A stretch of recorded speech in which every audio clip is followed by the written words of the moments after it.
بسم اللہ الرحمن الرحیم۔ امید کرتا ہوں سب دوست خیر خیریت سے ہوں گے۔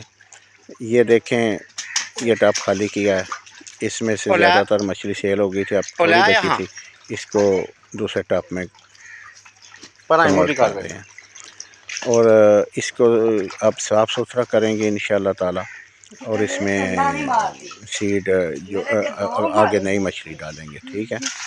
اور یہ دیکھیں اتنی سلوپ کم رکھنی چاہیے سینٹر میں سے، تاکہ پانی جو ہے نا وہ صحیح طریقے سے نکلے اور جتنا سلاد ہے نا وہ نکل جائے۔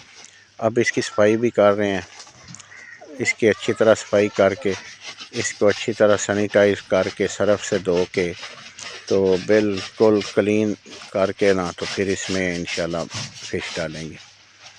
تو انشاءاللہ میں آپ کو بتاتا رہوں گا مرحلہ وار اور ہر چیز سے گائیڈ کرتا رہوں گا۔ تو ماشاءاللہ کافی اچھی گروتھ کی ہے مچھلی نے۔ اوکے جی، خدا حافظ۔